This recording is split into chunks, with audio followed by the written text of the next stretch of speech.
Sandra, a widow who had sacrificed everything for her son, Michael, found herself living as a guest in her own home. Her daughter-in-law, Jessica, treated her with casual cruelty, culminating in a dismissive order to leave the house clean before leaving on a family vacation. That final slight was the spark that ignited a long-dormant strength within Sandra. Alone in the silence, she decided she'd had enough. Her first call was to her estranged sister, Catherine, a lawyer she hadn't spoken to in 15 years. With Catherine's guidance, Sandra began to reclaim her life. The first step was taking inventory of her house, where she made a horrifying discovery. A folder of emails detailing Michael and Jessica's plot to have her sign over power of attorney, use her house as collateral for their secret debts, and mockingly calling her naive for trusting them. The betrayal was deeper than she could have imagined. Bolstered by this painful truth, Sandra took decisive action.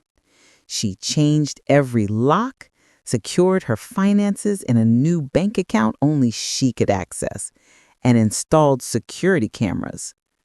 To ensure she wasn't alone, she rented a spare room to Chloe, a kind nursing student. The house, once a prison of quiet servitude, began to feel like a fortress. When Michael and Jessica returned, their keys were useless. The confrontation at the front door was explosive. Jessica screamed about being locked out of their house, but she was met by a new Sandra, calm, firm, and unafraid.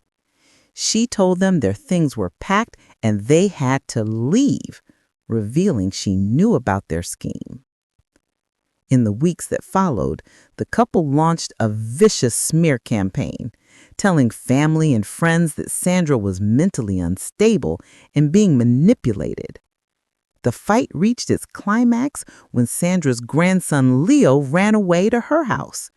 He tearfully confessed to overhearing their parents discussing their plan to have her declared incompetent so they could take control of everything.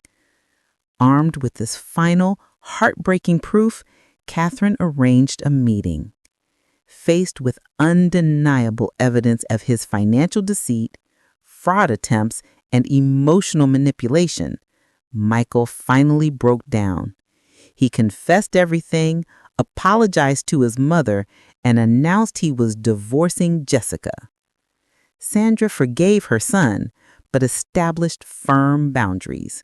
He could no longer live in her home or have access to her money.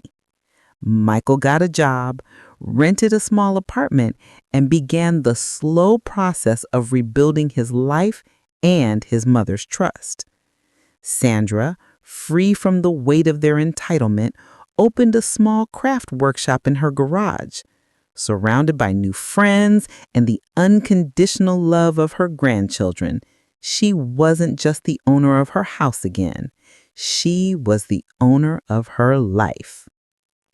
If Sandra's journey to reclaim her life resonated with you, please consider subscribing to Voices of Auntie Sandra. Like this video and comment below to share your thoughts. Your support helps us tell more stories of strength and second chances.